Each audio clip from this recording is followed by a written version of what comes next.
ये class 7th science की book का चैप्टर 4 हीट। इस चैप्टर में हम बिल्कुल अच्छे से सब कुछ समझेंगे, कंप्लीट एक्सप्लेनेशन इसका देखेंगे। इससे पहले फर्स्ट सेकंड थर्ड चैप्टर का कंप्लीट एक्सप्लेनेशन हो चुका है, मैं प्लेलिस्ट में प्रोवाइड कर दूंगी। प्लेलिस्ट जो है वो कमेंट सेक्शन में प्रोवाइड कर दूंगी, तो वो भी आप देख सकते हैं। चैप्टर 3 में हम लोगों ने पढ़ा था कि जो ऊनी कपड़े होते हैं, वूलन क्लोथ्स है ना, वो एनिमल फाइबर के बने होते हैं, और कॉटन के जो कपड़े होते हैं वो प्लांट फाइबर के बने होते हैं, है ना, जो रुई होती है उससे बने होते हैं। वूलन क्लोथ्स जो है वो हम लोगों को सर्दियों में वार्म रखते हैं, और विंटर्स में हम लोग इसलिए क्या करते हैं, वूलन क्लोथ्स पहनते हैं।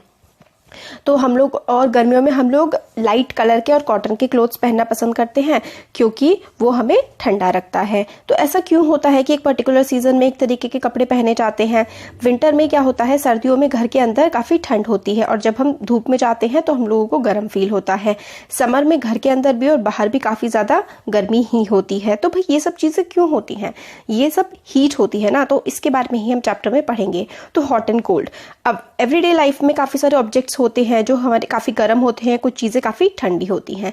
ये एक्टिविटी है, इसमें आपको एक में क्या करना है, एक में गर्म पानी लेना है, एक में ठंडा पानी लेना है, ठीक है, और फिर ये गर्म और ठंडा पानी मिक्स करके तीसरे वाले में रख देना है। तो आप हाथ डाल के बता सकते हैं कि ये तो क्या है, कोल्ड है, ये वाला क्या है, हॉट है। बट जब आप मिक्सचर देखेंगे ना तो आप बता नहीं पाएंगे कि भाई ये हॉट है या कोल्ड है। इससे हम लोगों को समझ में आता है कि हमारे जो सेंसेस है ना, कि हम लोग टच करके देख लें कि कोई चीज़ ठंडी है या गर्म है, ये चीज़ कर पाना काफ़ी थोड़ा सा कई बार मुश्किल हो जाता है। इसलिए हम लोग क्या है, थर्मोमीटर का यूज़ करते हैं टेम्परेचर को नापने के लिए। तो टेम्परेचर क्या होता है, अब reliable measure of the hotness of an object is its temperature, measure of hotness of an object, ठीक है। तो इसका आंसर है what is temperature का measure of hotness of an object, कोई ऑब्जेक्ट कितना गर्म या कितना ठंडा है। कोल्डनेस हम नहीं लिखेंगे, हॉटनेस से ही काम चल जाएगा। क्यों, क्योंकि कोई भी बहुत ठंडी चीज किसी और दूसरी उससे ज्यादा ठंडी चीज के कंपैरिजन में तो गर्म ही होगी, इसलिए हम लोग measure of hotness of an object is termed as temperature। Temperature को हम लोग नापते हैं थर्मोमीटर से। फिर मेजरिंग टेम्परेचर, तो हम लोग दो तरीके के हमारे होते हैं टेम्परेचर्स नापने की जो इंस्ट्रूमेंट होते हैं ना, वो दो तरीके के होते हैं। एक तो क्लिनिकल थर्मोमीटर होता है जो हम लोग का बॉडी पे नापने के लिए यूज किया जाता है, और एक होता है लेबोरेटरी थर्मोमीटर, वो आगे हम इस चैप्टर में पढ़ेंगे। क्लिनिकल थर्मोमीटर जो है हमारी the temperature thermometer that measures our body temperature is called clinical thermometer. जो थर्मोमीटर हमारी बॉडी का टेम्परेचर नापने के लिए काम आता है उसको हम लोग क्लिनिकल थर्मोमीटर कहते हैं। और देखिए जो क्लिनिकल थर्मोमीटर होता है ना, उसकी जो रेंज होती है वो होती है 35 डिग्री सेल्सियस से लेकर के 42 डिग्री सेल्सियस। 35 डिग्री सेल्सियस से लेकर के 42 डिग्री सेल्सियस हमारे क्लिनिकल थर्मोमीटर की रेंज होती है। और क्लिनिकल थर्मोमीटर जो हमारी बॉडी का टेम्परेचर नापने के काम आता है, ठीक है। और एक देखो, एक तो क्या होता है ना, टेम्परेचर दो तरीके से नाप सकते हैं हमारे जनरली, वैसे तो कई सारी यूनिट्स होती है। जनरली हम लोग डिग्री सेल्सियस में या फिर डिग्री केल्विन में या फिर डिग्री फ़ारेनहाइट में नापते हैं। तो हमारे देश में तो ज़्यादातर सेल्सियस का इस्तेमाल होता है। 35 डिग्री सेल्सियस से लेकर के 42 डिग्री सेल्सियस जो है वो क्लिनिकल थर्मोमीटर मतलब जो ह्यूमन बॉडी का टेम्परेचर नापने के काम आता है। या फिर हमारा एक और थर्मोमीटर होता है जो दूसरा स्केल फ़ारेनहाइट पे, उसकी डिग्री होती है 94 से 108 डिग्री फ़ारेनहाइट, ठीक है। 94 से 108 डिग्री फ़ारेनहाइट का स्केल होता है, अदर रेंज भी होती है, ठीक है। तो बस इसमें यही बताया गया है कि हम लोग जब थर्मोमीटर को देखते हैं तो क्या क्या होता है थर्मोमीटर में। जो क्लिनिकल थर्मोमीटर होता है, आजकल तो वैसे सब लोग इलेक्ट्रॉनिक थर्मोमीटर का इस्तेमाल करने लगे हैं, पहले काफ़ी ज़्यादा इसका क्लिनिकल थर्मोमीटर जो मरकरी वाला होता था ना, उसका इस्तेमाल किया जाता था। क्लिनिकल थर्मोमीटर जो है उसमें क्या होता है, एक नैरो सा लंबा सा होता है इस तरीके से, है ना, शायद आपने देखा होगा। उसमें एक बल्ब होता है, ये जो होता है ना ऊपर ऐसे करके, इसको बल्ब बोलते हैं। बल्ब में क्या होती है, मरकरी होती है, बल्ब में मरकरी होती है। और this bulb outside the bulb small shining thread of mercury can be seen. तो हम लोग बल्ब के अंदर एक शाइनी सी मतलब मरकरी को देख सकते हैं जो काफी चमकदार होता है। देखिए ये क्लिनिकल थर्मोमीटर है। तो इसके अंदर क्या होती है, मरकरी होती है। और ये मरकरी जो है ना, ये क्या करती है, थर्मोमीटर में हमारे टेम्परेचर बताने के काम आती है। जब हम लोग उसको अपनी बॉडी में रखते हैं, जैसे कि मुंह के अंदर रखते हैं, तो मरकरी जो है वो मूव करती है और हमारी बॉडी का टेम्परेचर बता देती है। बट जब भी हम लोग मरकरी से अपनी बॉडी के मतलब चेक करें ना, तो हम लोग को क्या उसको अच्छे से हिला लेना चाहिए और देख लेना चाहिए कि जो मर्क्यूरी है, हमें ये इंश्योर करना चाहिए हमेशा कि मर्क्यूरी का लेवल हमेशा बिलो 35 डिग्री सेल्सियस हो। मतलब जो क्लिनिकल थर्मोमीटर है उसको हमें हिलाना चाहिए और देखना चाहिए कि जो मर्क्यूरी का लेवल है ना वो 35 डिग्री सेल्सियस से कम होना चाहिए हमेशा। ये चीज़ हम लोगों को हमेशा ध्यान में रखनी चाहिए कि bring the level of mercury down, ensure that it will fall below 35 degree Celsius. 35 degree Celsius से वो नीचे गिर जाए, इस बात का हमें ध्यान रखना चाहिए। अब रीडिंग द थर्मोमीटर को हम लोग कैसे रीड कर सकते हैं, तो सबसे पहले हम लोगों को नोट कर लेने चाहिए टेम्परेचर डिफरेंस। मतलब आपके थर्मोमीटर होगा उसका सबसे ज़्यादा टेम्परेचर कितना है और सबसे कम टेम्परेचर कितना है, वो आपको नोट कर लेना है। फिर उसके बाद उसके जो डिविजन्स हैं, कितने कितने बीच में वो डिविजन्स आ रहे हैं, वो हमें कर लेना है। सपोज देखिए बता रखा है, तो सपोज बिगर मार्क रीड 1 डिग्री, सबसे बड़ा मार्क जो है वो 1 डिग्री रीड कर रहा है, and the other 5 degrees between them. ये बड़ा वाला जो है ना, बड़े बड़े मार्क ये 1 डिग्री है और इसके बीच में 5 छोटे छोटे मार्क हैं।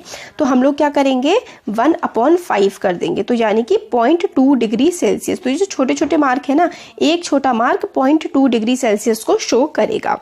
इसी तरीके से हम लोग क्या है, जब भी हम लोगों को थर्मोमीटर को यूज़ करना होता है ना, तो हम लोग बिना कभी भी उसको साफ किए यूज़ नहीं करते हैं। सबसे पहले हमको एक एंटीसेप्टिक सॉल्यूशन होगा, उसमें थर्मोमीटर को डिप करेंगे, ठीक है, और फिर उसको थोड़ा सा जर्क करके हाथ से हिलाएंगे, जैसे आप लोग पेन को हिलाते हैं जब आपका पेन नहीं चलता, उस टाइप से हिलाएंगे उसको और इंश्योर करेंगे कि मर्क्यूरी का लेवल 35 डिग्री सेल्सियस से नीचे आ जाए। Now place the bulb of the thermometer, जो थर्मोमीटर है अब उसको अपनी टंग पे रखेंगे 1 मिनट के लिए। फिर उसके बाद हम लोग जो टेम्परेचर है बॉडी का वो डिग्री सेल्सियस की यूनिट में नाप लेते हैं। तो नॉर्मल ह्यूमन बॉडी का जो टेम्परेचर होता है ना वो 37 डिग्री सेल्सियस होता है। तो ये आपको याद रखना है, इट इज़ वेरी इंपॉर्टेंट कि normal temperature of human body is 37 degree Celsius. तो अब पहली इसमें है कि पहले अपना चेक किया तो उसका 37 डिग्री सेल्सियस एग्जैक्ट नहीं आ रहा था, उसका ऊपर नीचे आ रहा था।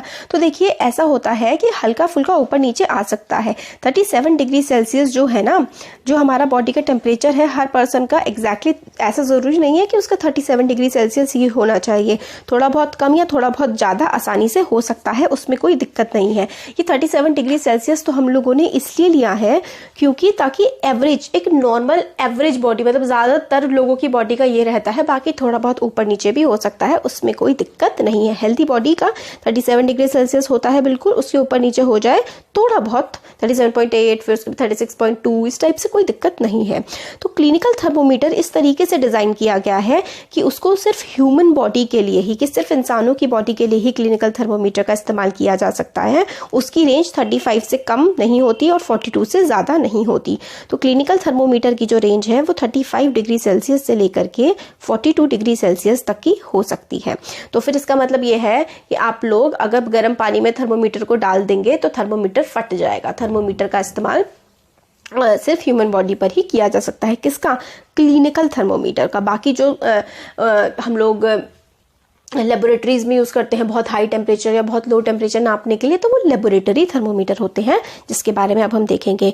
तो फिर भाई इतने सारे जो हम लोग लेबोरेटरी में यूज़ करते हैं वो कौन से थर्मोमीटर होते हैं? तो डिफरेंट टाइप के थर्मोमीटर होते हैं अलग अलग पर्पज़ के लिए, जैसे कि मैक्सिमम एंड मिनिमम टेम्परेचर्स, ठीक है।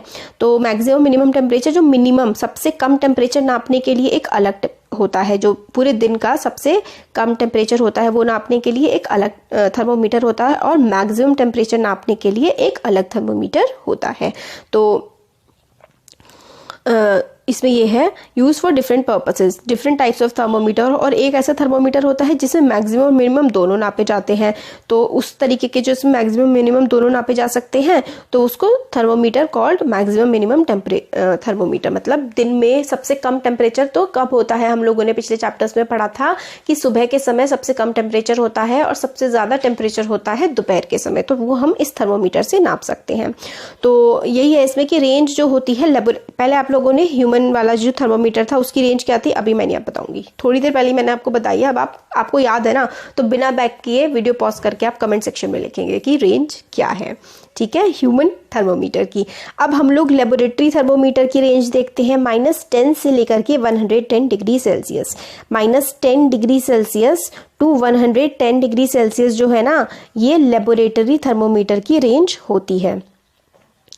ठीक है। तो लेबोरेटरी थर्मोमीटर की जो रेंज है वो होती है -10 डिग्री सेल्सियस से 110 डिग्री सेल्सियस तक की। माइनस का मतलब क्या होता है, जो बहुत ही ठंडी चीज़ें होती हैं, ठीक है, बहुत ज़्यादा ठंडी चीज़ें जो हैं वो हम लोग माइनस में डिनोट करते हैं। और 100 से ऊपर तो मतलब बॉइलिंग पॉइंट ऑफ वाटर होता है, मतलब बहुत ही ज़्यादा गर्म हो गई है 110। तो इसमें हम लोगों ने ये देखा। एक्टिविटी देखिए, अब इसकी इतनी इंपॉर्टेंट नहीं है, आपको सिर्फ क्या करना है, थर्मोमीटर को पानी में रखना है और उसको हमेशा सीधे खड़े करते हैं। बस हमें इस एक्टिविटी के हेल्प से हमें सिर्फ यही बताया गया है कि थर्मोमीटर का अगर आपको बिल्कुल सही मेजरमेंट लेना है तो आपको उसे हमेशा सीधा खड़ा करना पड़ेगा। अगर आप सीधा नहीं खड़े करेंगे लेबोरेटरी थर्मोमीटर को तो उसकी जो रीडिंग है वो हो सकता है गड़बड़ आ जाए।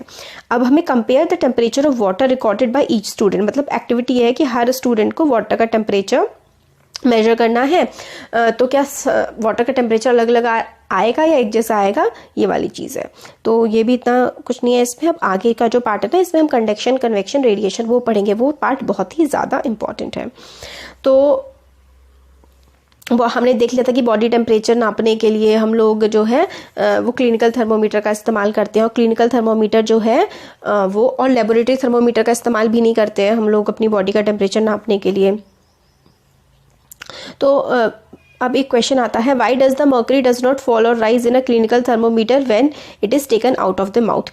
अब क्या होता है कि जो लेबोरेटरी थर्मोमीटर होता है ना, पहले हम लेबोरेटरी का देख लेते हैं। लेबोरेटरी थर्मोमीटर हम लोग बॉडी का टेम्परेचर नापने के लिए इस्तेमाल नहीं कर सकते हैं, क्योंकि वो ना टेम्परेचर एकदम से चेंज कर देता है। मतलब जैसे कि आपकी बॉडी के अंदर जो टेम्परेचर होगा, आप जैसे मुंह से बाहर निकालेंगे तो वो एटमॉस्फेयर का टेम्परेचर ले लेगा। इसलिए हम लोग लेबोरेटरी थर्मोमीटर को अपनी बॉडी का टेम्परेचर नापने के लिए इस्तेमाल नहीं करते, क्योंकि वो टेम्परेचर एकदम से बदल देता है। जो आपकी बॉडी का है वो उसके अंदर उतना दिखेगा, जैसे ही आप बाहर निकालेंगे वो एटमॉस्फेयर का टेम्परेचर दिखाने लगेगा।